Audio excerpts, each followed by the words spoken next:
Punjabi radio USA ਸੁਣ ਰਹੇ ਸਾਰੇ ਹੀ ਮਾਣਯੋਗ ਅਤੇ ਸਤਿਕਾਰ ਸਰੋਤਿਆਂ ਨੂੰ ਪੰਜਾਬੀ ਰੇਡੀਓ USA ਦੀ ਟੀਮ ਅਤੇ ਮੇਰੇ ਰਾਜਕਨਵੀਰ ਸਿੰਘ ਵੱਲੋਂ ਆਪ ਜੀ ਨੂੰ ਬਹੁਤ ਪਿਆਰ ਸਤਿਕਾਰ ਸਹਿਤ ਦੋਨੋਂ ਹੱਥ ਜੋੜ ਕੇ ਨਿੱਘੀ ਜਿਹੀ ਸਤਿ ਸ੍ਰੀ ਅਕਾਲ ਸਭ ਨੂੰ ਜੀ ਨੂੰ ਆਖਦੇ ਹਾਂ। ਸੋ ਤੇ ਪ੍ਰੋਗਰਾਮ ਲੈ ਕੇ ਹਾਜ਼ਰ ਹੋ ਚੁੱਕੇ ਹਾਂ।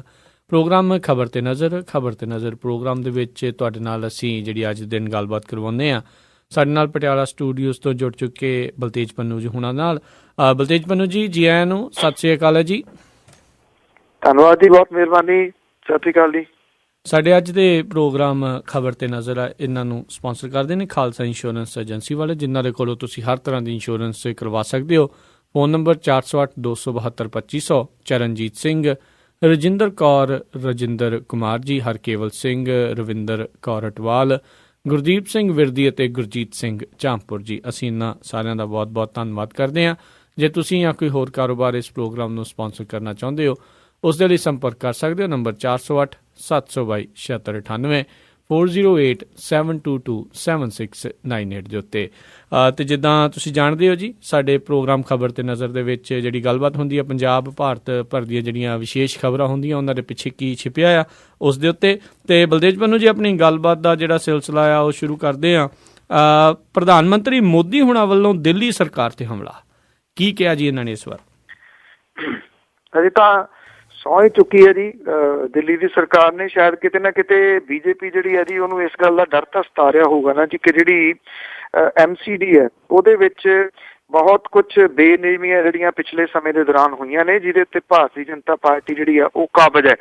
ਉਹਨਾਂ ਨੂੰ ਲੱਗਦਾ ਹੈ ਕਿ ਕਿਤੇ ਉਹ ਪੋਤੜੇ ਨਾ ਉਧਰਨੇ ਸ਼ੁਰੂ ਹੋ ਜਾਣ। ਸ਼ਾਇਦ ਇਸੇ ਚੀਜ਼ ਦਾ ਹਿੱਸਾ ਹੈ ਕਿ ਅਜੇ ਸਹੁੰ ਚੁੱਕੀ ਨੂੰ 24 ਘੰਟੇ ਵੀ ਨਹੀਂ ਹੋਏ ਜੀ ਕਿ ਨਰਿੰਦਰ ਮੋਦੀ ਹੋਰਾਂ ਨੇ ਇੱਕ ਕਿਸਮ ਦੇ ਨਾਲ ਹਮਲਾ ਜਿਹੜਾ ਜੀ ਉਹ ਬੋਲਿਆ ਔਰ ਉਹਨਾਂ ਨੇ ਲੁਕਵੇਂ ਢੰਗ ਦੇ ਨਾਲ ਜਿਹੜਾ ਜੀ ਇਹ ਵਾਰ ਕੀਤਾ। ਔਰ ਇਹ ਗੱਲ ਉਹਨਾਂ ਨੇ ਕਹੀ ਹੈ ਕਿ ਦੇਸ਼ ਦੇ ਵਿੱਚ ਸੱਚਾਈ ਉਹ ਕਹਿੰਦੇ ਇਹ ਹੈ ਕਿ ਦੇਸ਼ ਦੇ ਵਿੱਚ ਆਮ ਸਪਲਾਈ ਜਿਹੜੀ ਆ ਬਿਜਲੀ ਦੀ ਹੈ ਹੀ ਨਹੀਂ, ਤੇ ਇਸ ਤਰ੍ਹਾਂ ਦੇ ਹਾਲਾਤ ਦੇ ਵਿੱਚ ਸਸਤੀ ਬਿਜਲੀ ਦੇਣ ਦੀ ਜਿਹੜੀ ਗੱਲ ਕਰਨੀ ਉਹ ਬਿਲਕੁਲ ਗੈਰ ਵਿਹਾਰਕ ਹੈ ਜੀ।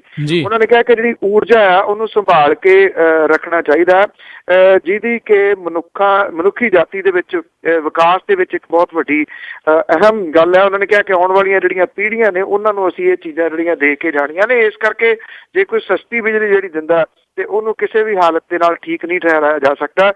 ਨਰਿੰਦਰ ਮੋਦੀ ਹੋਰਾਂ ਦੀ ਗੱਲ ਗਲਤ ਨਹੀਂ ਹੈ, ਵੈਸੇ ਕਾਫੀ ਹੱਦ ਤੱਕ ਸਹੀ ਹੈ, ਪਰ ਨਰਿੰਦਰ ਮੋਦੀ ਹੋਰਾਂ ਦਾ ਚੇਤਾ ਬਹੁਤ ਮਾੜਾ ਜੀ। ਉੱਥੇ ਤਾਂ ਸਸਤੀ ਬਿਜਲੀ ਦੀ ਗੱਲ ਹੈ, ਪੰਜਾਬ ਦਾ ਤਾਂ ਬੇੜਾ ਗਰਕ ਕਰਤਾ ਜੀ ਮੁਫਤ ਬਿਜਲੀ ਦੇ ਦੇ ਕੇ। ਇਸ ਪਾਸੇ ਵੱਲ ਨਹੀਂ ਅਜੇ ਉਹ ਆਏ ਜੀ। ਔਰ ਇੱਥੇ ਉਹਨਾਂ ਦੀ ਜਿਹੜੀ ਪਾਰਟੀ ਹੈ ਉਹ ਪਿਛਲੇ 8 ਸਾਲਾਂ ਤੋਂ ਪੰਜਾਬ ਸਰਕਾਰ ਦੇ ਵਿੱਚ ਭਾਈਵਾਲ ਹੈ। ਅਕਾਲੀਆਂ ਤੋਂ ਕੁੱਟ ਵੀ ਖਾਈ ਜਾਂਦੀ ਹੈ ਤੇ ਇਹਨਾਂ ਦੀਆਂ ਜਿਹੜੀਆਂ ਲੋਕ ਲੁਭਾਊ ਨਾਅਰੇ ਆ ਉਹਨਾਂ ਦੇ ਸਿਰ ਦੇ ਉੱਤੇ ਤੁਰੀ ਵੀ ਜਾਂਦੀ ਹੈ ਜੀ। ਜੀ ਬਿਲਕੁਲ ਜੀ। ਤੇ ਆਪ 15 ਲੱਖ ਰੁਪਈਆ ਦੇ ਕੇ ਉਹਨੂੰ ਬਾਅਦ ਦੇ ਵਿੱਚ ਜੁਮਲਾ ਕਹਿ ਕੇ ਕਰਾਰ ਦੇ ਦਿੰਦੇ ਆ। ਸੋ ਉਹ ਵੀ ਕਿਤੇ ਨਾ ਕਿਤੇ ਭੁੱਲ ਗਏ ਆ। ਅਗਲੀ ਗੱਲ ਕਰਦੇ ਹਾਂ ਵੀ ਪੰਜਾਬ ਦੇ ਜਿਹੜਾ ਕਹਿ ਲਓ ਵੀ ਪੰਜਾਬ ਦੇ ਵਿੱਚ ਜਿਹੜੇ ਹਾਲਾਤ ਆ, ਖਾਸ ਕਰਕੇ ਵਿਆਹਾਂ ਨੂੰ ਲੈ ਕੇ ਇੱਕ ਦੂਜੇ ਤੋਂ ਅੱਗੇ ਜਿਹੜੀ ਹੋੜ ਆ, ਜਿਹੜੀ ਆ ਦਿਖਾਵੇ ਦੀ ਹੋੜ ਆ ਉਹ ਵਧੀ ਆ। ਇਹ ਵੀ ਨਾਲ ਦਿਖਾਉਣਾ ਵੀ ਮੈਂ ਫੁਕਰਾ ਬੜਾ ਆ, ਮੇਰੇ ਕੋਲ ਬੰਦੂਕ ਆ, ਮੇਰੇ ਕੋਲ ਇਹ ਆ। ਸੋ ਇਸੇ ਤਰੀਕੇ ਦੀ ਜਿਹੜੀ ਖਬਰ ਆ ਸਾਹਮਣੇ ਆਈ ਵੀ ਵਿਆਹ ਦੇ ਵਿੱਚ ਇਸੇ ਹੀ ਕਹਿੰਦੇ ਵੀ ਵਿਆਹ ਦੀ ਖੁਸ਼ੀ ਮਾਤਮ 'ਚ ਛਾ ਗਈ। ਇੱਕ ਬੱਚੇ ਦੇ ਗੋਲੀ ਲੱਗ ਗਈ ਜਦੋਂ ਇੱਦਾਂ ਦਾ ਕੰਮ ਕਰ ਰਿਹਾ ਸੀ ਕੋਈ। ਇਹ ਜਿਹੜਾ ਨਾ ਜੀ ਮੋਹਾਲੀ ਨੇੜੇ ਪਿੰਡ ਦੁਰਾਲੀ, ਉਹਦੇ ਵਿੱਚ ਵਿਆਹ ਦੇ ਸਮਾਗਮ ਜਿਹੜੇ ਚੱਲ ਰਹੇ ਸੀਗੇ। ਜਦੋਂ ਬਰਾਤ ਚੜ੍ਹਨ ਵੱਲ ਜਾ ਰਹੀ ਸੀ ਤਾਂ ਜਿਹੜਾ ਵਿਆਹੰਦੜ ਮੁੰਡਾ ਸੀਗਾ ਉਹਦੇ ਜੀਜੇ ਦੇ ਵੱਲੋਂ ਖੁਸ਼ੀ ਦੇ ਵਿੱਚ ਫਾਇਰਿੰਗ ਕੀਤੀ ਗਈ, ਜਿਹੜਾ ਕਿ BSF ਦੇ ਵਿੱਚ ਜਿਹੜਾ ਜੀ ਹੈਗਾ ਕੰਮ ਕਰਦਾ ਜੀ ਔਰ ਤਰਨਤਾਰਨ ਬਾਰਡਰ ਦੇ ਉੱਤੇ ਜਿਹੜਾ ਜੀ ਇਹ ਤਾਇਨਾਤ ਹੈ। ਔਰ ਇਹ ਵਿਆਹ ਦੇ ਵਿੱਚ ਸ਼ਾਮਲ ਹੋਣ ਦੇ ਵਾਸਤੇ ਆਇਆ ਸੀਗਾ ਤੇ ਉਹਨੇ ਜਦੋਂ ਇਹ ਬਰਾਤ ਚੜ੍ਹ ਰਹੀ ਸੀ, ਔਰਤਾਂ ਜਿਹੜੀਆਂ ਉਹ ਗੀਤ ਗਾ ਰਹੀਆਂ ਸੀ, ਤੇ ਇਹਨੇ ਇੱਕਦਮ ਪਿਸਤੌਲ ਜਿਹੜਾ ਸੀਗਾ ਉਹ ਕੱਢਿਆ ਤੇ ਫਾਇਰਿੰਗ ਕਰਨੀ ਸ਼ੁਰੂ ਕਰ ਦਿੱਤੀ। ਤੇ ਇਹ ਇੱਕ ਬੱਚੇ ਦੀ ਭਾਵ ਕਿ ਉਹਦੀ ਜਿਹਨੇ ਗੋਲੀ ਚਲਾਈ ਹੈ ਜੀ ਉਹਦੀ ਸਾਲੀ ਦਾ ਮੁੰਡਾ ਸੀਗਾ ਜੀ, ਸਕੀ ਸਾਲੀ ਦਾ ਮੁੰਡਾ 5 ਸਾਲਾਂ ਦਾ ਸੁਖਪ੍ਰੀਤ ਸਿੰਘ, ਉਹਦੇ ਇਹ ਗੋਲੀ ਜਿਹੜੀ ਜੀ ਵੱਜੀ ਔਰ ਇਹ ਬੱਚਾ ਜਿਹੜਾ ਸੀਗਾ ਲਹੂ ਲੁਹਾਨ ਹੋ ਗਿਆ ਉੱਥੇ ਹੀ। ਔਰ ਜਿਹੜੀ ਹੱਥਾਂ ਪੈਰਾਂ ਦੀ ਸਾਰਿਆਂ ਨੂੰ ਪੈ ਗਈ। ਹਸਪੀਟਲ ਲਿਜਾਣ ਤੋਂ ਪਹਿਲਾਂ ਹੀ ਉਹਦੀ ਉੱਥੇ ਹੀ ਮੌਕੇ ਦੇ ਉੱਤੇ ਜਿਹੜੀ ਹੈ ਜੀ ਉਹ ਡੈਥ ਹੋ ਗਈ। ਔਰ ਜਿਹੜਾ ਜੀ ਸਾਰਾ ਕੁਝ ਜਿਹੜਾ ਸੀਗਾ ਉਹ ਬਿਲਕੁਲ ਉਲਟ ਪੁਲਟ ਹੋ ਗਿਆ। ਕਿਤੇ ਖੁਸ਼ੀ ਦੇ ਸਮਾਗਮ ਸੀਗੇ, ਕਿਤੇ ਉਹ ਗਮੀ ਦੇ ਵਿੱਚ ਜਿਹੜਾ ਜੀ ਉਹ ਬਦਲ ਗਏ। ਪੁਲਿਸ ਤੱਕ ਇਨਫੋਰਮੇਸ਼ਨ ਗਈ, ਪੁਲਿਸ ਨੇ ਜਾ ਕੇ ਜਿਹੜਾ ਜਾਣਬੀਣ ਕੀਤੀ, ਪਰ ਹੈਰਾਨੀ ਵਾਲੀ ਗੱਲ ਇਹ ਸੀ ਜੀ ਕਿਸੇ ਨੇ ਕੰਪਲੇਂਟ ਨਹੀਂ ਕੀਤੀ ਜੀ ਜੀ। ਨਾ ਤਾਂ ਜਿਹੜਾ ਬੱਚੇ ਦੀ ਮਾਂ ਨੇ ਕੰਪਲੇਂਟ ਕੀਤੀ, ਨਾ ਉਹਦੇ ਪਿਓ ਨੇ ਕੰਪਲੇਂਟ ਕੀਤੀ, ਨਾ ਕਿਸੇ ਰਿਸ਼ਤੇਦਾਰ ਨੇ ਕੰਪਲੇਂਟ ਕੀਤੀ। ਜਿਹੜਾ ਉੱਥੇ ਇਨਕੁਆਇਰੀ ਆਫਿਸਰ ਗਿਆ ਜੀ, ਉਹਨੇ ਫਿਰ ਆਪਣੇ ਤੌਰ ਦੇ ਉੱਤੇ ਜਿਹੜੀ ਇਹਦੀ ਇਹ ਕੰਪਲੇਂਟ ਬਣਾਈ ਆ ਕਿ ਮੈਂ ਉੱਥੇ ਗਸ਼ਤ ਕਰ ਰਿਹਾ ਸੀਗਾ ਤੇ ਗੋਲੀ ਦੀ ਆਵਾਜ਼ ਸੁਣੀ, ਜਦੋਂ ਗਿਆ ਤਾਂ ਬੱਚੇ ਤੇ ਜਿਹੜੀ ਸੀ ਉਹ ਗੋਲੀ ਲੱਗੀ ਹੋਈ ਸੀਗੀ। ਜਿਹੜਾ ਗੋਲੀ ਚਲਾਉਣ ਵਾਲਾ, ਜਿਹਦੇ 32 ਬੋਰ ਦੀ ਗੋਲੀ ਜਿਹਨੇ ਚਲਾਈ ਹੈ, ਸੁਰਜੀਤ ਸਿੰਘ, ਉਹਨੂੰ ਗ੍ਰਿਫਤਾਰ ਜਿਹੜਾ ਜੀ ਪੁਲਿਸ ਨੇ ਕਰ ਲਿਆ ਤੇ ਉਹਨੂੰ ਅੱਜ ਅਦਾਲਤ ਦੇ ਵਿੱਚ ਜਿਹੜਾ ਪੇਸ਼ ਕੀਤਾ ਜਾਊਗਾ। ਇਹ ਇੱਕ ਘਟਨਾ ਹੈ। ਇਹ ਘਟਨਾਵਾਂ ਤਕਰੀਬਨ, ਜੇ ਮੈਂ ਇਹ ਨਹੀਂ ਕਹਿੰਦਾ ਕਿ ਡੇਲੀ ਵਾਪਰਦੀਆਂ ਨੇ, ਹਫ਼ਤੇ ਦੇ ਵਿੱਚ ਇੱਕ ਘਟਨਾ ਤਾਂ ਪੰਜਾਬ ਦੇ ਵਿੱਚ ਵਾਪਰਦੀ ਹੈ। ਜੀ ਜੀ। ਐਡੇ ਫੁਕਰੇ ਟਾਈਪ ਦੇ ਲੋਕ ਨੇ ਜੀ, ਗੋਲੀਆਂ ਐਦਾਂ ਜਿਹੜੀਆਂ ਉਹ ਚਲਾਉਂਦੇ ਨੇ ਜਿਵੇਂ ਗਲੀ ਦੇ ਵਿੱਚ ਕੋਈ ਦੀਵਾਲੀ ਦੇ ਰੂਪ ਦੇ ਵਿੱਚ ਪਟਾਕੇ ਜਿਹੜੇ ਨੇ ਉਹ ਚਲਾਏ ਜਾ ਰਹੇ ਹੋਣ। ਦਾਰੂ ਸਵੇਰੇ ਹੀ ਪੀ ਲੈਂਦੇ ਆ ਤੇ ਬਸ ਡਾਂਸ ਕਰਦੇ ਜੀ ਉੱਪਰ ਨੂੰ ਉਹ ਚਲਾਉਂਦੇ ਨੇ। ਇਹਦਾ ਕੀ ਪਤਾ ਹੱਥ ਜਦੋਂ ਕਦੋਂ ਮੁੜ ਜਾਂਦਾ ਤੇ ਉਹ ਆ ਕੇ ਕਿਸੇ ਨਾ ਕਿਸੇ ਦੀ ਜਿਹੜੀ ਆ ਉਹ ਜਾਨ ਲੈ ਲੈਂਦਾ। ਇਹ ਪੰਜਾਬ ਦੇ ਵਿੱਚ ਫੁਕਰਪਣੇ ਦੀ ਜਿਹੜੀ ਹੱਦ ਹੈ ਨਾ ਜੀ, ਇਹਦੇ ਵਿੱਚ ਕਿਤੇ ਨਾ ਕਿਤੇ ਸਾਡੇ ਜਿਹੜੇ ਗਾਉਣ ਵਾਲੇ ਨੇ ਉਹਨਾਂ ਦਾ ਬੜਾ ਵੱਡਾ ਇੱਕ ਰੋਲ ਹੈ ਜੀ। ਜਿਹੋ ਜਿਹੇ ਗਾਣੇ ਗਾਉਂਦੇ ਨੇ, ਹਰ ਬੰਦਾ ਫਿਰ ਆਪਣੇ ਆਪ ਨੂੰ ਉਹੋ ਜਿਹਾ ਹੀ ਸਮਝਦਾ ਵੀ ਅੱਜ ਦਾ ਕਿੰਗ ਤਾਂ ਮੈਂ ਹੀ ਹੈ ਜੀ, ਚਲਾਊਂਗਾ ਗੋਲੀਆਂ ਜਿੰਨੀਆਂ ਹੋ ਸਕੇ। ਬਿਲਕੁਲ ਜੀ, ਉਹੀ ਕਹਿੰਦੇ ਵੀ ਸਾਰੇ ਗਾਣੇ ਬਣੇ ਹੀ ਉਹਨਾਂ ਦੇ ਲਈ ਆ। ਸੋ ਪੀ ਕੇ ਸ਼ਰਾਬ ਤੇ ਫਿਰ ਇਦਾਂ ਹੀ ਫਿਰ ਹਾਲਾਤ ਜਿਹੜੇ ਆ ਇਹ ਕਰਦੇ ਨੇ, ਇਦਾਂ ਦੇ ਕੰਮ ਪੁੱਠੇ ਕਰਦੇ ਨੇ। ਅਗਲੀ ਗੱਲ ਕਰਦੇ ਆ ਜੀ, ਕਹਿੰਦੇ ਬਠਿੰਡਾ ਦੇ ਸਾਬਕਾ DSP ਆ, ਉਹਨਾਂ ਦੀ ਭੇਦ ਭਰੇ ਹਾਲਾਤ ਦੇ ਵਿੱਚ ਮੌਤ ਹੋਈ। ਇਹ IPS ਆਫਿਸਰ ਨੇ ਜੀ, ਸਾਬਕਾ SSP। ਕਈ ਸਵਾਲੀਆ ਚਿੰਨ੍ਹ ਜਿਹੜੇ ਨੇ ਉਹ ਖੜੇ ਹੋ ਗਏ ਨੇ। ਹਰਚੰਦ ਸਿੰਘ ਸਿੱਧੂ ਜੀ, ਜਿਹੜੇ ਕਿ ਫਿਰੋਜ਼ਪੁਰ ਤੇ ਫਰੀਦਕੋਟ ਜ਼ਿਲ੍ਹਿਆਂ ਦੇ ਵਿੱਚ SSP ਵਜੋਂ ਕੰਮ ਕਰ ਚੁੱਕੇ ਨੇ, ਉਹਨਾਂ ਦੀ ਬਠਿੰਡੇ ਦੇ ਵਿੱਚ ਜਿਹੜੀ ਰਿਹਾਇਸ਼ ਹੈ ਉੱਥੇ ਗੋਲੀ ਲੱਗਣ ਕਰਕੇ ਜਿਹੜਾ ਜੀ ਗੰਭੀਰ ਜ਼ਖਮੀ ਹੋ ਗਏ। ਉਹਨਾਂ ਨੂੰ ਜਿਹੜਾ ਜੀ ਇੱਥੇ ਜਦੋਂ ਹਸਪੀਟਲ ਦੇ ਵਿੱਚ ਜਾ ਕੇ ਦਾਖਲ ਕਰਵਾਇਆ ਗਿਆ, ਜਦੋਂ ਉਦੋਂ ਬਾਅਦ ਡਾਕਟਰਾਂ ਨੇ ਉਹਨਾਂ ਦੀ ਮੌਤ ਦੀ ਜਿਹੜੀ ਹੈ ਜੀ ਉਹ ਪੁਸ਼ਟੀ ਕਰ ਦਿੱਤੀ ਹੈ। ਜਿਹੜਾ ਦੱਸਿਆ ਗਿਆ ਉਹਦੇ ਪਰਿਵਾਰ ਦੇ ਵੱਲੋਂ ਕਿ ਉਹ ਆਪਣਾ ਲਾਇਸੈਂਸੀ ਰਿਵਾਲਵਰ ਜਿਹੜਾ ਸੀਗਾ ਉਹ ਸਾਫ਼ ਕਰ ਰਹੇ ਸੀਗੇ। ਜੀ ਜੀ।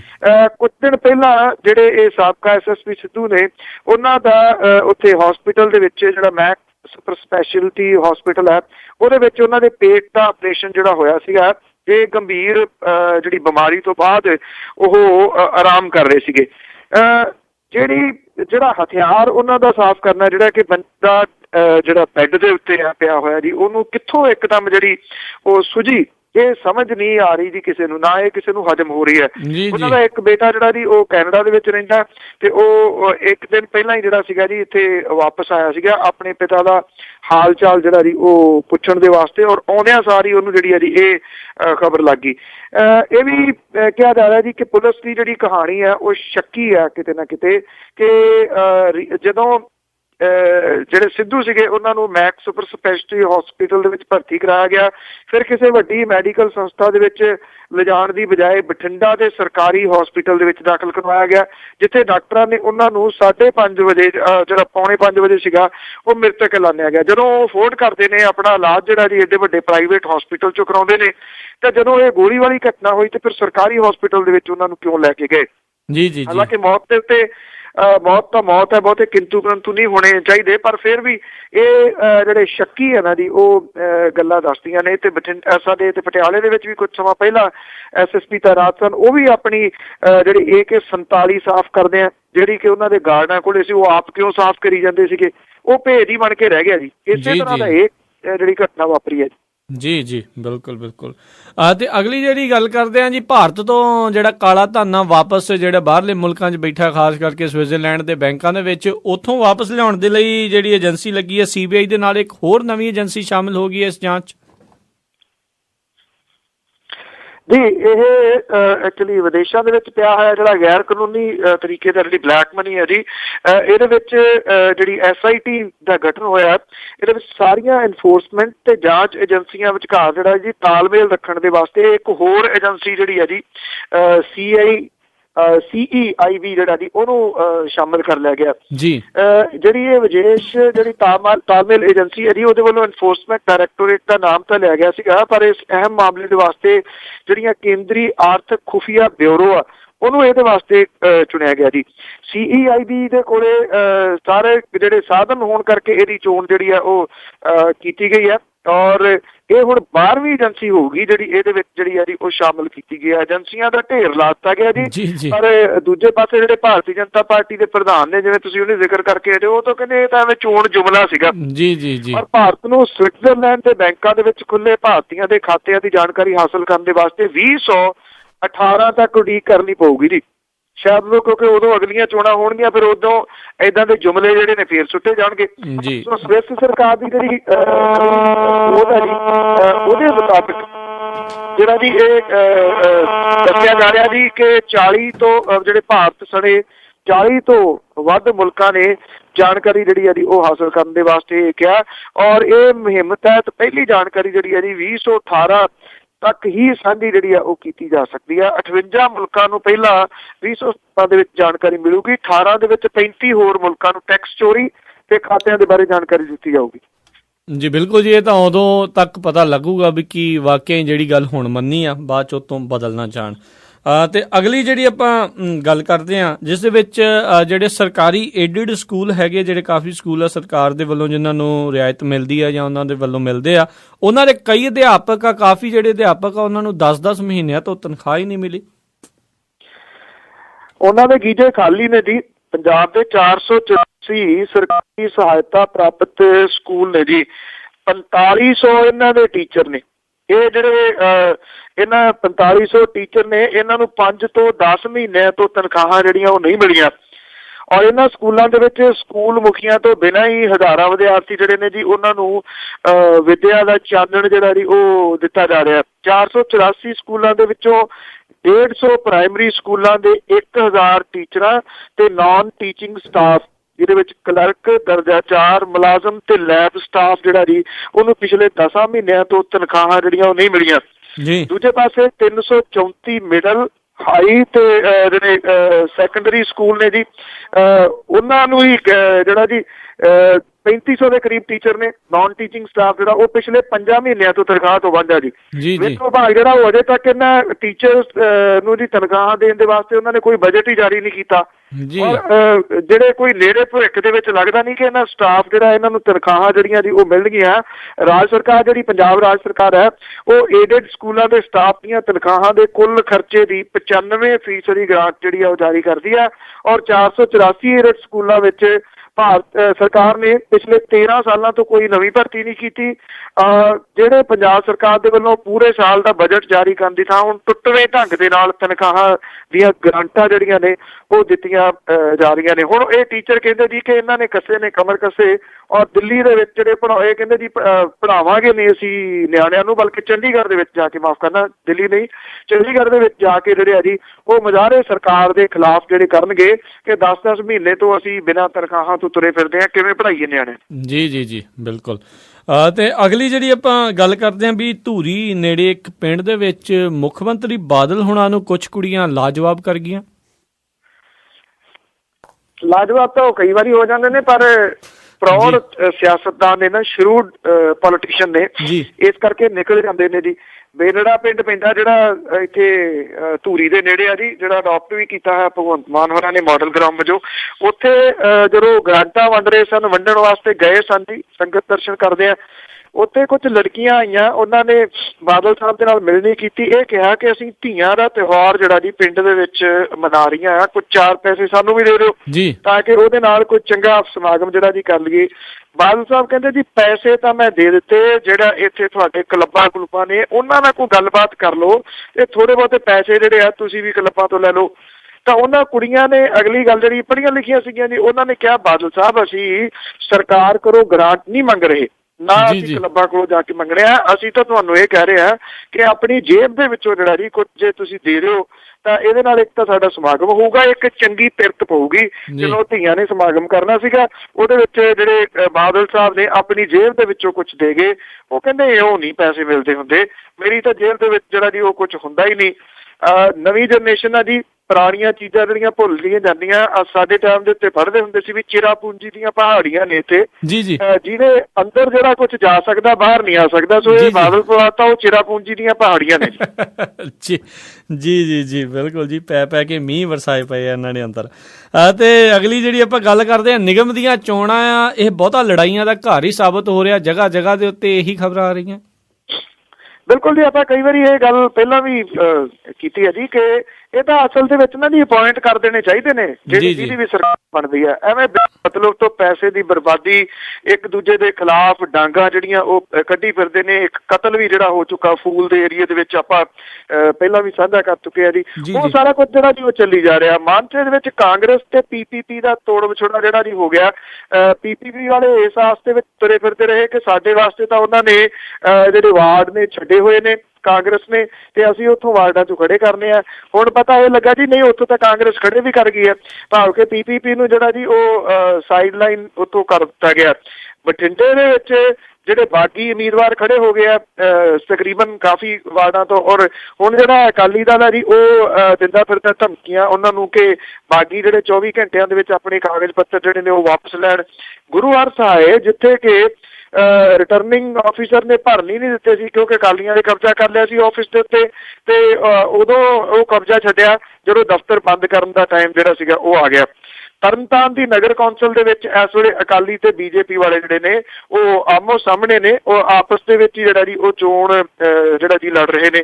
ਸਮਾਣੇ ਦੇ ਵਿੱਚ ਜਿਹੜੇ ਭਾਰਤੀ ਜਨਤਾ ਪਾਰਟੀ ਦੇ ਲੀਡਰ ਨੇ ਉਹ ਆਪਣੇ ਪ੍ਰਧਾਨ ਦੇ ਖਿਲਾਫ ਰੋਸ ਮੁਜ਼ਾਹਰਾ ਕਰਨ ਦਾ ਉਹਨਾਂ ਨੇ ਨਵਾਂ ਤਰੀਕਾ, ਉਹਨਾਂ ਨੇ ਸਾਰਿਆਂ ਨੇ ਸਿਰ ਜਿਹੜੇ ਜੀ ਉਹ ਸ਼ੇਵ ਕਰਾਏ। ਇੱਥੇ BJP ਜਿਹੜੀ ਆ ਉਹ ਸਾਡੇ ਨਾਲ ਧੱਕਾ ਕਰ ਰਹੀ ਹੈ। ਦਸੂਹੇ ਦੇ ਵਿੱਚ ਵੀ ਹਾਲਾਤ ਜਿਹੜੇ ਉਹ ਇਹੀ ਬਣੇ ਹੋਏ ਨੇ ਜੀ। ਥਾਂ ਥਾਂ ਤੋਂ ਲੜਾਈ ਦੀਆਂ ਜਿਹੜੀਆਂ ਉਹ ਖਬਰਾਂ ਆ ਰਹੀਆਂ ਨੇ ਕਿ ਜਿਹੜੇ ਪਾਰਟੀਆਂ ਨੇ ਉਹ ਦਬਕੇ ਤਾਂ ਮਾਰ ਰਹੀਆਂ ਨੇ ਜੀ ਕਿ ਜਿਹੜੇ ਬਾਗੀ ਨੇ ਉਹ ਬਹਿ ਜਾਣ, ਪਰ ਬਾਗੀ ਐਡੀ ਛੇਤੀ ਬਹਿਣਗੇ ਨਹੀਂ। ਪਰ ਸਭ ਤੋਂ ਹੈਰਾਨੀ ਵਾਲੀ ਜਿਹੜੀ ਗੱਲ ਹੈ ਨਾ ਜੀ ਉਹ ਇਹ ਹੈ, ਸੁੱਚਾ ਸਿੰਘ ਛੋਟੇਪੁਰ ਹੋਰਾਂ ਦਾ ਇੱਕ ਛੋਟਾ ਜਿਹਾ ਬਿਆਨ ਲੱਗਿਆ ਸੀ, ਮੈਨੂੰ ਲੱਗਿਆ ਸਾਰੀਆਂ ਚੀਜ਼ਾਂ ਤੋਂ ਉੱਪਰ ਆ ਜੀ। ਸੁੱਚਾ ਸਿੰਘ ਛੋਟੇਪੁਰ ਹੋਰੀ ਕਹਿੰਦੇ ਜੀ ਕਿ ਸਾਡੀ ਜਿਹੜੀ ਆਮ ਆਦਮੀ ਪਾਰਟੀ ਹੈ ਨਾ ਜੀ ਉਹ ਚੋਣਾਂ ਨਹੀਂ ਲੜ ਰਹੀ। ਜੇ ਕੋਈ ਵਰਕਰ ਜਿਹੜਾ ਜੀ ਉਹ ਆਮ ਆਦਮੀ ਪਾਰਟੀ ਦੇ ਵਰਕਰ ਦੇ ਵਜੋਂ ਹਿੱਸਾ ਲੈਂਦਾ ਜਾਂ ਚੋਣ ਨਿਸ਼ਾਨ ਦੀ ਵਰਤੋਂ ਹੁੰਦੀ ਹੈ ਤਾਂ ਅਸੀਂ ਕਾਨੂੰਨੀ ਕਾਰਵਾਈ ਜਿਹੜੀ ਹੈ ਨਾ ਜੀ ਉਹ ਕਰਾਂਗੇ। ਢਾਂਚਾ ਬਣਿਆ ਨਹੀਂ, ਕਾਨੂੰਨੀ ਕਾਰਵਾਈ ਛੋਟੇਪੁਰ ਹੋਰੀ ਪਹਿਲਾਂ ਹੀ ਕਰਨ ਤੁਰ ਪਏ। ਕੁੜੀ ਪੇਟ ਮੁੰਡਾ ਖੇਤ ਆ ਜਵਾਈਆ ਮੰਡੇ ਖਾ। ਜੀ ਜੀ ਜੀ ਜੀ। ਤੇ ਅਗਲੀ ਜਿਹੜੀ ਆਪਾਂ ਗੱਲ ਕਰਦੇ ਹਾਂ ਵੀ ਸਵਾਈਨ ਫਲੂ ਨੂੰ ਲੈ ਕੇ ਕਾਫੀ ਜਿਹੜੀ ਆ ਸਥਿਤੀ ਜਿਹੜੀ ਗੰਭੀਰ ਹੋਈ ਜਾਂਦੀ ਹੈ। 23 ਮੌਤਾਂ ਪੰਜਾਬ 'ਚ ਤੇ 15 ਹਰਿਆਣੇ 'ਚ ਹੋ ਚੁੱਕੀਆਂ। ਜੀ ਬਿਲਕੁਲ, ਇਹ ਬੜਾ ਐਕਚੁਅਲੀ ਇਸ ਵਾਰੀ ਕੁਝ ਜ਼ਿਆਦਾ ਹੀ ਜਿਹੜਾ ਜੀ ਇਹਦਾ ਜ਼ੋਰ ਰਿਹਾ। ਉਹਦਾ ਰੀਜ਼ਨ ਜਿਹੜਾ ਪੰਜਾਬ ਦਾ ਤਾਂ ਖਾਸ ਕਰਕੇ ਹੈ ਜੀ, ਇੱਥੇ ਦਵਾਈਆਂ ਜਿਹੜੀਆਂ ਸਰਕਾਰੀ ਹਸਪਤਾਲਾਂ ਦੇ ਵਿੱਚ ਅਵੇਲੇਬਲ ਨਹੀਂ ਹੈਗੀਆਂ। ਜਿਹੜੇ ਵਿਚਾਰੇ ਗਰੀਬ ਲੋਕ ਜਾਂਦੇ ਨੇ ਇਲਾਜ ਕਰਾਉਣ ਦੇ ਵਾਸਤੇ, ਉਹਨਾਂ ਨੂੰ ਮਹਿੰਗੇ ਜਿਹੜੇ ਟੈਸਟ, ਮਹਿੰਗੀਆਂ ਦਵਾਈਆਂ ਜਿਹੜੀਆਂ ਉਹ ਬਾਹਰੋਂ ਲਿਆਉਣ ਦੇ ਵਾਸਤੇ ਕਹੀਆਂ ਜਾਂਦੀਆਂ ਨੇ ਜੀ। ਸਰਕਾਰਾਂ ਫਿਕਰਮੰਦ ਨੇ ਜੀ, ਫਿਕਰਮੰਦੀ ਕਾਗਜ਼ਾਂ ਦੇ ਵਿੱਚ ਜਾਰੀ ਜਿਹੜੀਆਂ ਉਹ ਕਰ ਰਹੀਆਂ ਨੇ। ਹੁਣ ਕੇਂਦਰੀ ਜਿਹੜਾ ਸਿਹਤ ਮੰਤਰਾਲਾ ਉਹਨੇ ਇਹ ਕਿਹਾ ਕਿ ਨੇੜੇ ਤੋਂ ਨਿਗਾਹ ਜਿਹੜੀ ਆ ਉਹ ਰੱਖ ਰਹੇ ਨੇ। ਸਭ ਤੋਂ ਵੱਧ ਜਿਹੜੇ ਪ੍ਰਭਾਵਿਤ ਰਾਜ ਨੇ ਦੇਸ਼ ਦੇ ਵਿੱਚ 12 ਫਰਵਰੀ ਤੱਕ ਜੀ 485 ਲੋਕ ਜਿਹੜੇ ਨੇ ਉਹ ਸਵਾਈਨ ਫਲੂ ਕਰਕੇ ਇਸ ਦੁਨੀਆ ਤੋਂ ਤੁਰ ਗਏ ਨੇ। ਇਹ ਜਿਹੜੀ ਗਿਣਤੀ ਹੈ ਪਿਛਲੇ ਸਾਲ ਦੇ ਨਾਲੋਂ ਬਿਲਕੁਲ ਦੁੱਗਣੀ ਹੈ। ਰਾਜਸਥਾਨ ਦੇ ਵਿੱਚ 153, ਗੁਜਰਾਤ ਦੇ ਵਿੱਚ 136 ਲੋਕ ਜਿਹੜੇ ਨੇ ਉਹ ਸਵਾਈਨ ਫਲੂ ਦੇ ਨਾਲ ਮਾਰੇ ਗਏ ਨੇ। ਔਰ ਇਹ ਬਿਆਨ ਜਿਹੜਾ ਜੀ ਸੈਂਟਰ ਦੀ ਸਰਕਾਰ ਦਾ ਉਦੋਂ ਆਇਆ ਜਦੋਂ H1N1 ਵਾਇਰਸ ਜਿਹੜਾ ਜੀ ਉਹ ਰਾਜਸਥਾਨ ਦੇ ਵਿੱਚ 11 ਹੋਰ ਲੋਕਾਂ ਦੀ ਜਿਹੜੀ ਆ ਇਹਦੇ ਨਾਲ ਮੌਤ ਜਿਹੜੀ ਆ ਹੋ ਗਈ ਹੈ। ਉਧਰ ਤੇਲੰਗਾਨਾ ਸਰਕਾਰ ਨੇ ਬਿਆਨ ਜਾਰੀ ਕਰਕੇ ਕਿਹਾ ਜੀ ਕਿ ਸਰਕਾਰ 1.5 ਮਹੀਨੇ ਦੇ ਵਕਫੇ ਦੇ ਦੌਰਾਨ 345 ਲੋਕਾਂ ਦੇ ਜਿਹੜੇ ਆ ਉਹ ਨਮੂਨੇ ਲੈ ਚੁੱਕੀ ਹੈ। ਇੱਧਰ ਪੰਜਾਬ ਦੇ ਵਿੱਚ 23 ਡੈਥ ਜਿਹੜੀਆਂ ਨੇ ਜੀ ਸਵਾਈਨ ਫਲੂ ਦੇ ਨਾਲ ਹੋ ਚੁੱਕੀਆਂ ਨੇ। ਹਰਿਆਣੇ ਦੇ ਵਿੱਚ 15 ਮੌਤਾਂ ਜਿਹੜੀਆਂ ਜੀ ਉਹ ਹੋਈਆਂ ਨੇ। ਸਭ ਤੋਂ ਵੱਧ ਮੌਤ ਜਿਹੜੀ ਆ ਜੀ ਉਹ ਤੇਲੰਗਾਨਾ ਦੇ ਵਿੱਚ ਇਸ ਸਵਾਈਨ ਫਲੂ ਦੀ ਜਿਹੜੀ ਆ ਜੀ ਉਹ ਹੋਈ ਹੈ। ਪੰਜਾਬ ਸਰਕਾਰ ਤੇ ਉਹਨਾਂ ਨੇ ਤਾਂ ਇਹ ਦਾਅਵਾ ਕਰਤਾ ਜੀ ਕਿ ਘਬਰਾਉਣ ਦੀ ਲੋੜ ਨਹੀਂ ਹੈ, ਹਾਲਾਤ ਜਿਹੜੇ ਨੇ ਉਹ ਕਾਬੂ ਹੇਠ ਨੇ। 23 ਬੰਦੇ ਮਾਰੇ ਗਏ ਨੇ ਜੀ। ਹਾਲਾਤ ਕਾਬੂ ਹੇਠ ਕਿਵੇਂ ਨੇ ਜੀ? ਇਹ ਸਿਰਫ ਕਾਗਜ਼ੀ ਕਾਰਵਾਈ ਹੈ ਜਿਹੜੀ ਕਰਕੇ ਸੈਂਟਰ ਦੀ ਸਰਕਾਰ ਨੂੰ ਭੇਜ ਦਿੱਤੀ ਗਈ ਹੈ। ਜੀ ਜੀ ਜੀ ਜੀ ਬਿਲਕੁਲ। ਤੇ ਅਗਲੀ ਜਿਹੜੀ ਗੱਲ ਕਰਦੇ ਹਾਂ ਵੀ ਆਮ ਆਦਮੀ ਪਾਰਟੀ ਨੂੰ ਲੈ ਕੇ ਇਹ ਕਿਹਾ ਜਾ ਰਿਹਾ ਵੀ ਉਹਨਾਂ ਦੀ ਅੱਖ ਜਿਹੜੀ ਅਗਲਾ ਨਿਸ਼ਾਨਾ ਆ ਉਹ ਪੰਜਾਬ। ਜੀ ਇਸ ਵੇਲੇ ਜਿਹੜੇ ਯੋਗਿੰਦਰ ਯਾਦਵ ਨੇ ਉਹਨਾਂ ਦੇ ਜਿਹੜੇ ਉਹਨਾਂ ਨੇ ਗੱਲ ਕੀਤੀ ਆ ਉਹਦੇ ਵਿੱਚ ਉਹਨਾਂ ਨੇ ਇਹ ਗੱਲ ਕਹੀ ਆ ਕਿ ਆਉਂਦੇ 5 ਸਾਲਾਂ ਦੇ ਵਿੱਚ ਜਿਹੜੀ ਪਾਰਟੀ ਆ ਉਹ ਪੰਜਾਬ ਸਣੇ 4 ਹੋਰ ਰਾਜਾਂ ਦੇ ਵਿੱਚ ਆਪਣੇ ਪੈਰ ਜਿਹੜੇ ਆ ਉਹ ਪਸਾਰਨ ਦੀ ਯੋਜਨਾ ਜਿਹੜੀ ਆ ਉਹ ਬਣਾ ਰਹੀ ਹੈ ਔਰ ਨਾਲ ਹੀ ਦਿੱਲੀ ਤੇ ਕੇਂਦਰਿਤ ਰਹੂਗਾ ਜੀ ਉਹਦਾ ਧਿਆਨ। ਉਹਨਾਂ ਦਾ ਇਹ ਕਹਿਣਾ ਕਿ ਅਸੀਂ ਇਹਨੂੰ ਰੀਜਨਲ ਪਾਰਟੀ ਦੇ ਤੌਰ ਦੇ ਉੱਤੇ ਨਹੀਂ ਰਹਿਣ ਦੇਣਾ, ਇਹਨੂੰ ਅੱਗੇ ਜਿਹੜਾ ਜੀ ਉਹ ਵਧਾਵਾਂਗੇ। ਯੋਗਿੰਦਰ ਯਾਦਵ ਨੇ ਕਿਹਾ ਕਿ ਹੁਣ ਜਿਹੜੀ ਪਾਰਟੀ ਆ ਉਹ ਪਹਿਲਾਂ ਵਾਂਗੂ ਕਾਹਲੀ ਨਹੀਂ ਕਰੂਗੀ ਬਲਕਿ ਸਟੈਪ ਬਾਈ ਸਟੈਪ ਜਿਹੜੀ ਆ ਜੀ ਉਹ ਕਰੂਗੀ ਤਾਂ ਕਿ ਜਿਹੜੀ ਨੈਸ਼ਨਲ ਪੋਲੀਟਿਕਸ ਹੈ ਜੀ ਉਹਦੇ ਵਿੱਚ ਉਹਦੀ ਹਾਜ਼ਰੀ ਜਿਹੜੀ ਆ ਜੀ ਉਹ ਲੱਗੇ। ਉਹਨਾਂ ਨੇ ਇਹ ਵੀ ਕਿਹਾ ਕਿ ਇੱਕ ਸਿਧਾਂਤਕ ਸ਼ਕਤੀ ਦੇ ਵਜੋਂ ਇਹ ਜਿਹੜਾ ਉਹ ਆਪਣਾ ਉੱਭਰਨਾ ਚਾਹੁੰਦੀ ਹੈ ਕਿਉਂਕਿ ਜਿਹੜੀਆਂ ਚੋਣਾਂ ਨੇ ਉਹ ਪਹਿਲਾਂ ਜਿਹੜੀਆਂ ਆਉਣਗੀਆਂ ਜੀ ਇੱਥੇ ਪੰਜਾਬ ਦੇ ਵਿੱਚ ਆਉਣੀਆਂ ਤਾਂ ਬਿਹਾਰ ਉੱਤਰ ਪ੍ਰਦੇਸ਼ ਦੇ ਵਿੱਚ ਵੀ ਨੇ, ਸ਼ਾਇਦ ਉਸ ਪਾਸੇ ਵੱਲ ਅਜੇ ਪਾਰਟੀ ਬਹੁਤੇ ਪੈਰ ਜਿਹੜੇ ਆ ਉਹ ਨਹੀਂ ਪਸਾਰੂਗੀ। ਉਹ ਸੋਚਦੇ ਨੇ ਕਿ 2017 ਦੀਆਂ ਵਿਧਾਨ ਸਭਾ ਦੀਆਂ ਜਿਹੜੀਆਂ ਚੋਣਾਂ ਪੰਜਾਬ ਦੀਆਂ ਨੇ ਉਹਦੇ ਉੱਤੇ ਬਹੁਤਾ ਨਿਸ਼ਾਨਾ ਜਿਹੜਾ ਜੀ ਉਹ ਕੇਂਦਰਿਤ ਕੀਤਾ ਜਾਊਗਾ। ਉਹਨਾਂ ਨੇ ਦਿੱਲੀ ਦੀਆਂ ਚੋਣਾਂ ਦੇ ਵਿੱਚ ਹਮਾਇਤ ਦੇਣ ਵਾਲੀਆਂ TMC, ਤ੍ਰਿਣਮੂਲ ਕਾਂਗਰਸ, ਜਨਤਾ ਦਲ ਯੂਨਾਈਟਿਡ ਵਰਗੀਆਂ ਪਾਰਟੀਆਂ ਨਾਲ ਵੀ ਕੋਈ ਅਜਿਹੀ ਜਿਹੜੀ ਹੈ ਜੀ ਸਮਝੌਤਾ ਕਰਨ ਤੋਂ ਨਾ ਕੀਤੀ ਹੈ ਜੀ। ਉਹਨਾਂ ਨੇ ਇਹ ਕਿਹਾ ਕਿ ਆਮ ਆਦਮੀ ਪਾਰਟੀ ਤੋਂ ਉਹਨਾਂ ਸਿਆਸੀ ਸਮਰਥਨ ਨਹੀਂ ਸੀ ਮੰਗਿਆ ਤੇ ਨਾ ਹੀ ਪਾਰਟੀ ਨੇ ਜਿਹੜਾ ਜੀ ਉਹ ਦਿੱਤਾ। ਉਹਨਾਂ ਨੇ ਇਹ ਕਿਹਾ ਕਿ ਅਸੀਂ ਗੱਠਜੋੜ ਵਾਲੀ ਜਿਹੜੀ ਰਾਜਨੀਤੀ ਆ ਉਹ ਨਹੀਂ ਕਰਨੀ, ਆਮ ਆਦਮੀ ਪਾਰਟੀ ਜਿਹੜੀ ਆ ਉਹ ਆਪਣੇ ਤੌਰ ਦੇ ਉੱਤੇ ਜਿਹੜੇ ਆ ਜੀ ਉਹ ਪੈਰ ਪਸਾਰੂਗੀ। ਆਈ ਥਿੰਕ ਜੇ ਦੇਖਿਆ ਜਾਵੇ ਤਾਂ ਪਿਛਲੇ ਸਮੇਂ ਤੋਂ ਕੁਝ ਸਬਕ ਤਾਂ ਜਿਹੜਾ ਪਾਰਟੀ ਨੇ ਸਿੱਖਿਆ ਹੀ ਆ, ਜਿਹਦਾ ਜ਼ਿਕਰ ਸਹੁੰ ਚੁੱਕ ਸਮਾਗਮ ਦੇ ਵਿੱਚ ਅਰਵਿੰਦ ਕੇਜਰੀਵਾਲ ਹੋਰਾਂ ਨੇ ਵੀ ਕੀਤਾ ਸੀਗਾ ਕਿ ਹੰਕਾਰ ਇੱਕ ਵਾਰੀ ਸਾਨੂੰ ਵੀ ਹੋ ਗਿਆ ਸੀਗਾ, 28 ਸੀਟਾਂ ਆ ਗਈਆਂ, ਅਸੀਂ ਪੂਰੇ ਮੁਲਕ ਦੇ ਵਿੱਚ ਜਿਹੜਾ ਸੀਗਾ ਉਹ ਤੁਰ ਪਏ ਸੀਗੇ। ਉਹਨਾਂ ਨੇ ਕਿਹਾ ਕਿ ਗਲਤੀ ਸੀਗੀ ਸਾਡੀ, ਹੁਣ ਅਸੀਂ ਸਟੈਪ ਬਾਈ ਸਟੈਪ ਜਿਹੜਾ ਜੀ ਉਹ ਚੱਲਾਂਗੇ। ਪਰ ਸਭ ਤੋਂ ਪਹਿਲਾਂ ਪੰਜਾਬ ਨੂੰ ਅਸਲ ਦੇ ਵਿੱਚ ਤਾਂ ਦਿੱਲੀ ਵਰਗੇ ਢਾਂਚੇ ਦੀ ਲੋੜ ਆ, ਜਿਹੜੇ ਮਜ਼ਬੂਤ ਢਾਂਚੇ ਦੇ ਤਹਿਤ ਦਿੱਲੀ ਦੇ ਵਿੱਚ ਚੋਣ ਜਿਹੜੀ ਆ ਉਹ ਲੜੀ ਗਈ ਹੈ। ਇੱਥੇ ਤਾਂ ਸਰਗਰਮੀ ਕੋਈ ਨਹੀਂ ਹੈਗੀ ਹਾਲ ਦੀ ਘੜੀ ਜਿਹੜੀ ਪਾਰਟੀ ਦੀ, ਜਿੰਨੀ ਦੇਰ ਤੱਕ ਬੂਥ ਲੈਵਲ ਤੱਕ ਜਿਹੜੀਆਂ ਕਮੇਟੀਆਂ ਵਗੈਰਾ ਨਹੀਂ ਬਣਦੀਆਂ ਉਨੀ ਦੇਰ ਤੱਕ ਵਰਕਰ ਜਿਹੜੇ ਨੇ ਜੀ ਉਹਨਾਂ ਨੂੰ ਕੰਮ ਕਰਨ ਦਾ ਮੌਕਾ ਨਹੀਂ ਮਿਲਣਾ। ਜੀ ਬਿਲਕੁਲ। ਤੇ ਅਗਲੀ ਜਿਹੜੀ ਆਪਾਂ ਇਹ ਗੱਲ ਕਰਦੇ ਹਾਂ, ਜਿਹੜੇ ਮੁੱਖ ਮੰਤਰੀ ਬਾਦਲ ਉਹਨਾਂ ਨੇ ਕਿਹਾ ਵੀ ਪੰਜਾਬ ਦੇ ਵਿੱਚ ਸਿੱਖਿਆ ਦਾ ਪੱਧਰ ਦੇਸ਼ ਦੇ ਵਿੱਚ ਸਭ ਤੋਂ ਉੱਚਾ ਆ। ਇਹ ਕਿਤੇ ਜਿਹੜੀਆਂ ਖੁੰਬਾਂ ਵਾਂਗੂ ਉੱਗ ਰਹੀਆਂ ਯੂਨੀਵਰਸਿਟੀਆਂ ਨੂੰ ਦੇਖ ਕੇ ਕਹਿ ਰਹੇ, ਉਹਨਾਂ ਨੂੰ ਵੇਖ ਕੇ ਕਹਿ ਰਹੇ ਆ ਜੀ। ਅਸਲ ਦੇ ਵਿੱਚ ਪ੍ਰਕਾਸ਼ ਸਿੰਘ ਬਾਦਲ ਹੋਰਾਂ ਦੇ ਸਵਾਲ ਦਾ ਜਵਾਬ ਤਾਂ ਜਿਹੜੇ ਏਡਡ ਸਕੂਲਾਂ ਦੇ ਜਿਹੜੇ ਟੀਚਰ ਨੇ ਜਿਨ੍ਹਾਂ ਦੀ ਆਪਾਂ ਗੱਲ ਕਰਕੇ ਹਟਿਆ 10-10 ਮਹੀਨੇ ਤੋਂ ਤਾਂ ਉਹਨਾਂ ਨੂੰ ਤਨਖਾਹ ਨਹੀਂ ਮਿਲੀ, ਸ਼ਾਇਦ ਇਸ ਪੱਖੋਂ ਨਾ ਉਹ ਕਹਿੰਦੇ ਹੁਣ ਵੀ ਸਭ ਤੋਂ ਉੱਚਾ ਅਸੀਂ 10-10 ਮਹੀਨੇ ਤੱਕ ਹੋਲਡ ਕਰ ਸਕਦੇ ਹਾਂ ਅਧਿਆਪਕਾਂ ਦੀ ਤਨਖਾਹ। ਜੀ ਬਿਲਕੁਲ। ਤੇ ਅਗਲੀ ਜਿਹੜੀ ਆਪਾਂ ਗੱਲ ਕਰਦੇ ਹਾਂ ਵੀ ਵਿਸ਼ਵ ਕੱਪ ਦਾ ਜਿਹੜਾ ਮੈਚ ਹੋਇਆ ਵਰਲਡ ਕੱਪ ਕ੍ਰਿਕਟ ਦਾ ਭਾਰਤ ਪਾਕਿਸਤਾਨ ਦੇ ਦਰਮਿਆਨ, ਪਰ ਜਿੰਨਾ ਵੀ ਭਾਰਤ ਦਾ ਜਾਂ ਪਾਕਿਸਤਾਨ ਦਾ ਜਿਹੜਾ ਮੀਡੀਆ ਸੀ ਉਸ ਦੇ ਵਿੱਚ ਇਸ ਨੂੰ ਬਸ ਇਸ ਤਰੀਕੇ ਨਾਲ ਦਿਖਾਇਆ ਗਿਆ ਵੀ ਇਹ ਵਿਸ਼ਵ ਕੱਪ ਦਾ ਮੈਚ ਨਹੀਂ ਬਲਕਿ ਇਹਨਾਂ ਦੋਨਾਂ ਦੇਸ਼ਾਂ ਦੀ ਜੰਗ ਸੀਗੀ, ਇਹ ਕਿਤੇ ਵਰਲਡ ਵਾਰ ਲੱਗੀ ਹੋਈ ਆ। ਦੇਖੋ ਖੇਡਾਂ ਹੋਣੀਆਂ ਚਾਹੀਦੀਆਂ ਨੇ ਜੀ, ਬਹੁਤ ਜ਼ਰੂਰੀ ਨੇ। ਖੇਡਾਂ ਦੇ ਵਿੱਚ ਰੁਚੀ ਵੀ ਜਿਹੜੀ ਆ ਹੋਣੀ ਚਾਹੀਦੀ ਹੈ। ਮੈਂ ਖੁਦ ਕ੍ਰਿਕਟ ਦੇਖਦਾ ਜੀ, ਆਲਵੇਜ਼ ਦੇਖਦਾ, ਮੇਰੀ ਫੇਵਰੇਟ ਗੇਮ ਹੈ। ਜਦੋਂ ਭਾਰਤ ਤੇ ਪਾਕਿਸਤਾਨ ਖੇਡਦੇ ਨੇ ਉਦੋਂ ਖਾਸ ਤੌਰ ਦੇ ਉੱਤੇ ਵੇਖਣ ਦਾ ਮਜ਼ਾ ਹੀ ਹੋਰ ਹੈ ਕਿਉਂਕਿ ਦੋਨੋਂ ਮੁਲਕਾਂ ਦੇ ਜਿਹੜੇ ਖਿਡਾਰੀ ਨੇ ਜੀ ਉਹ ਜੀ ਜਾਨ ਲਾ ਕੇ ਇਸ ਖੇਡ ਨੂੰ ਖੇਡਦੇ ਨੇ। ਖੇਡ ਭਾਵਨਾ ਜਿਹੜੀ ਹੈ ਜੀ ਉਹ ਦਿਸਣੀ ਚਾਹੀਦੀ ਹੈ, ਉਹ ਦਿਸੀ ਵੀ ਹੈ ਦੋਨਾਂ ਮੁਲਕਾਂ ਦੇ ਵਿਚਾਲੇ ਜੀ। ਕਿਸੇ ਜਗ੍ਹਾ ਦੇ ਉੱਤੇ ਖਿਡਾਰੀਆਂ ਦਾ ਤੁਸੀਂ ਤਕਰਾਰ ਨਹੀਂ ਦੇਖਿਆ ਪੂਰੇ ਮੈਚ ਦੇ ਦੌਰਾਨ ਕਿ ਜਿੱਥੇ ਇੱਕ ਦੂਜੇ ਨੂੰ ਕਿਸੇ ਕੋਈ ਗਾਲ ਕੱਢੀ ਹੋਵੇ, ਕਿਸੇ ਇੱਕ ਦੂਜੇ ਦੇ ਨਾਲ ਜਿਹੜਾ ਜੀ ਖਹਿਬਾਜ਼ੀ ਜਿਹੜੀ ਆ ਉਹ ਚੱਲੀ ਹੋਵੇ। ਇਸ ਵਾਸਤੇ ਦੋਵੇਂ ਟੀਮਾਂ ਜਿਹੜੀਆਂ ਜੀ ਉਹ ਤਾਰੀਫ ਦੀਆਂ ਹੱਕਦਾਰ ਨੇ। ਸਾਡੇ ਇੱਥੇ ਮੀਡੀਆ ਨੇ ਜਾਂ ਪਾਕਿਸਤਾਨ ਦੇ ਮੀਡੀਆ ਨੇ ਜਿਹੜਾ ਜੀ ਏਦਾਂ ਇਹਨੂੰ ਚੁੱਕਿਆ, ਇਉਂ ਲੱਗਿਆ ਕਿ ਸਾਡੇ ਮੁਲਕਾਂ ਦੇ ਵਿੱਚ ਖਬਰ ਹੀ ਮੁੱਕ ਗਈ ਹੋਵੇ, ਇੱਕੋ ਖਬਰ ਹੋਵੇ ਕਿ ਭਾਰਤ ਤੇ ਪਾਕਿਸਤਾਨ ਦਾ ਮੈਚ ਹੋ ਰਿਹਾ। ਨਿਰਸੰਦੇਹ ਵਿਸ਼ਵ ਕੱਪ ਜਿਹੜਾ ਜੀ ਉਹ 4 ਸਾਲਾਂ ਬਾਅਦ ਆਉਂਦਾ ਤੇ ਲੋਕਾਂ ਨੂੰ ਵੇਖਣ ਦਾ ਮੌਕਾ ਜਿਹੜਾ ਜੀ ਉਹ ਮਿਲਿਆ। ਭਾਰਤ ਤੇ ਪਾਕਿਸਤਾਨ ਦੇ ਜਿਹੜੇ ਆਸਟ੍ਰੇਲੀਆ ਦੇ ਵਿੱਚ ਰਹਿੰਦੇ ਲੋਕ ਨੇ ਉਹਨਾਂ ਨੇ ਇੱਕੋ ਸਟੇਡੀਅਮ ਦੇ ਵਿੱਚ ਇਕੱਠੇ ਬਹਿ ਕੇ ਡਿਫਰੈਂਟ ਜਰਸੀਆਂ ਜਿਹੜੀਆਂ ਸੀਗੀਆਂ ਉਹ ਪਾ ਕੇ ਮੈਚ ਨੂੰ ਦੇਖਿਆ। ਆਪੋ ਆਪਣੀਆਂ ਟੀਮਾਂ ਜਿਹੜੀਆਂ ਸੀਗੀਆਂ ਉਹਨਾਂ ਨੂੰ ਚੀਅਰ ਵੀ ਕੀਤਾ ਜੀ। ਚੰਗੀ ਗੱਲ ਸੀ, ਤੁਸੀਂ ਕੈਮਰੇ ਜਿਹੜੇ ਉਹ ਦੇਖੇ ਹੋਣਗੇ, ਉੱਥੇ ਕੋਈ ਲੜਾਈ ਪੜਾਈ ਨਹੀਂ ਹੋਈ। ਪਰ ਜਿਹੜਾ ਇਹ ਮੀਡੀਆ ਇੱਥੇ ਸਾਡੇ ਨੈਸ਼ਨਲ ਮੀਡੀਆ ਜੀ ਉਹ ਇਹਨੂੰ ਏਦਾਂ ਪੇਸ਼ ਕਰ ਰਿਹਾ ਸੀਗਾ ਕਿ ਅੱਜ ਜਾਂ ਤਾਂ ਭਾਰਤ ਹੈ ਨਹੀਂ ਜਾਂ ਫਿਰ ਪਾਕਿਸਤਾਨ ਹੈ ਨਹੀਂ। ਮੈਚ ਜਿਹੜੇ ਉਹ ਅੱਗੋਂ ਵੀ ਹੋਣੇ ਨੇ, ਇਸ ਤਰੀਕੇ ਦੇ ਨਾਲ ਨਹੀਂ ਹੋਣਾ ਚਾਹੀਦਾ। ਔਰ ਜਿਹੜੇ ਫੈਨ ਨੇ ਨਾ ਜੀ ਉਹਨਾਂ ਨੂੰ ਵੀ ਸੰਜਮ ਰੱਖਣਾ ਚਾਹੀਦਾ। ਜਿਹੜੇ ਫੇਸਬੁੱਕ ਦੇ ਉੱਤੇ ਖਾਸ ਤੌਰ ਦੇ ਉੱਤੇ ਜਿਹੋ ਜਿਹਾ ਉਹ ਕਰ ਰਹੇ ਨੇ। ਇੱਧਰ WhatsApp ਦੇ ਉੱਤੇ ਜਿਹੋ ਜਿਹੇ ਮੈਸੇਜ ਉਹ ਆ ਰਹੇ ਨੇ ਦੂਜੇ ਮੁਲਕ ਨੂੰ ਨੀਵਾਂ ਦਿਖਾਉਣ ਦੇ ਵਾਸਤੇ, ਇਹ ਖੇਡਾਂ ਨੇ। ਖੇਡਾਂ ਤੇ ਫਿਲਮਾਂ ਜਿਹੜੀਆਂ ਨੇ ਉਹ ਜਿਹੜੀਆਂ ਦੂਰੀਆਂ ਪਈਆਂ ਹੁੰਦੀਆਂ ਨੇ, ਤਰੇੜਾਂ ਪਈਆਂ ਹੋਈਆਂ ਹੁੰਦੀਆਂ ਨੇ ਮੁਲਕਾਂ ਦੇ ਵਿੱਚ, ਉਹਨਾਂ ਨੂੰ ਦੂਰ ਕਰਦੀਆਂ ਨੇ। ਅਸੀਂ ਇੱਕ ਜਿਹੜੀ ਸੱਭਿਅਕ ਸੁਸਾਇਟੀ ਦੇ ਵਿੱਚ ਰਹਿੰਦੇ ਹਾਂ, ਸੱਭਿਅਕ ਸੁਸਾਇਟੀ ਦੇ ਵਿੱਚ ਰਹਿੰਦੇ ਹਾਂ, ਖੇਡ ਨੂੰ ਖੇਡ ਭਾਵਨਾ ਦੇ ਨਾਲ ਦੇਖੋ ਤਾਂ ਬੈਟਰ ਹੈ। ਇਹਦੇ ਵਿੱਚ ਹਰ ਬੰਦੇ ਦੀ ਰਿਸਪੌਂਸਿਬਿਲਿਟੀ ਹੈ। ਮੈਂ ਸਿਰਫ ਮੀਡੀਆ ਨੂੰ ਵੀ ਦੋਸ਼ੀ ਨਹੀਂ ਠਹਿਰਾਉਂਦਾ। ਸੋਸ਼ਲ ਮੀਡੀਆ ਦੇ ਉੱਤੇ ਜੋ ਕੁਝ ਵੇਖਣ ਪੜ੍ਹਨ ਨੂੰ ਮਿਲ ਰਿਹਾ ਉਹ ਵੀ ਕੁਝ ਚੰਗੇ ਸੱਭਿਅਕ ਵਿਅਕਤੀ ਵਾਲੇ ਲਫ਼ਜ਼ ਨਹੀਂ ਹੈਗੇ ਜੀ। ਇਹ ਤੋਂ ਗੁਰੇਜ਼ ਕਰਨਾ ਚਾਹੀਦਾ ਇਹਨਾਂ ਚੀਜ਼ਾਂ। ਜੀ ਬਿਲਕੁਲ ਬਿਲਕੁਲ। ਤੇ ਸਰੋਤਿਓ, ਇਹ ਸੀਗੀਆਂ ਸਾਡੀਆਂ ਅੱਜ ਦੀਆਂ ਕੁਝ ਖਬਰਾਂ ਜਿਹੜੀਆਂ ਆਪਾਂ ਬਲਤੇਜ ਪੰਨੂ ਹੁਣਾਂ ਦੇ ਨਾਲ ਜਿਹੜੀਆਂ ਸਾਂਝੀਆਂ ਕੀਤੀਆਂ। ਤੇ ਬਲਤੇਜ ਪੰਨੂ ਜੀ, ਜਾਣ ਤੋਂ ਪਹਿਲਾਂ ਅੱਜਨਾਮਾ ਕਿ ਮਿਲਿਆ ਸ਼ਰਦ ਪਵਾਰ ਨੂੰ ਆਪ ਮੋਦੀ, ਆਖੇ ਗੱਲ ਧਿਆਨ ਨਾਲ ਸੁਣੀ ਵੀ ਆ ਜੀ। ਮਿਲਿਆ ਸ਼ਰਦ ਪਵਾਰ ਨੂੰ ਆਪ ਮੋਦੀ, ਆਖੇ ਧਿਆਨ ਨਾਲ ਸੁਣੀ ਮੀਆਂ, ਦੁਨੀਆ ਛੱਡ ਸੁਰਜੀਤ ਤੇ ਜਾਣ ਪਿੱਛੋਂ, ਤੂੰ ਹੀ ਬੰਦਾ ਗਿਆਨੀ ਤੇ ਗੁਣੀ ਮੀਆਂ ਜੀ। ਲੋਕ ਦਿੱਲੀ ਦੇ ਪਏ ਜਿਉਂ ਰਾਹ ਪੁੱਠੇ, ਅੱਲੜ ਪਾਰਟੀ ਉਹਨਾਂ ਨੇ ਚੁਣੀ ਮੀਆਂ, ਕਿਸੇ ਦਾ ਇਹ ਨਾ ਰਹਿਣ ਦਿੰਦੇ, ਜਾਨ ਛਾਨਣੀ ਵਿੱਚੋਂ ਦੀ ਪੁਣੀ ਮੀਆਂ ਜੀ। ਚੁਟਕੀ ਭਸਮ ਦੀ ਸੁਣੀ ਦੀ ਕੋਲ ਤੇਰੇ, ਅਰਜ਼ਦਮੰਦ ਦੀ ਝੋਲੀ ਵਿੱਚ ਪਾ ਮੀਆਂ ਜੀ। ਚੁਟਕੀ ਭਸਮ ਦੀ ਸੁਣੀ ਦੀ ਕੋਲ ਤੇਰੇ, ਅਰਜ਼ਮੰਦ ਦੀ ਝੋਲੀ ਵਿੱਚ ਪਾ ਮੀਆਂ, ਸ਼ਿਵ ਸੈਨਾ ਨੂੰ ਤਿਆਗਾਂਗੇ, ਦਿਆਂਗੇ ਝਟਕ ਭਲਕੇ, ਤੂੰ ਵੀ ਖੁੱਲ ਕੇ ਅਸਾਂ ਵੱਲ ਆ ਮੀਆਂ। ਜੀ। ਬਹੁਤ ਬਹੁਤ ਤੁਹਾਡਾ ਧੰਨਵਾਦ ਬਲਤੇਜ ਪੰਨੂ ਜੀ। ਤੁਸੀਂ ਸਾਡੇ ਨਾਲ ਜੁੜੇ, ਇਹਨਾਂ ਖਬਰਾਂ ਦੇ ਪਿੱਛੇ ਕੀ ਛਿਪਿਆ ਆ ਉਸ ਨੂੰ ਤੁਸੀਂ ਸਾਹਮਣੇ ਲਿਆਂਦਾ। ਬਹੁਤ ਧੰਨਵਾਦ। ਅਗਲੇ ਬੁਲੇਟਿਨ ਤੱਕ ਲਈ ਧੰਨਵਾਦ। ਸਤਿ ਸ਼੍ਰੀ ਅਕਾਲ।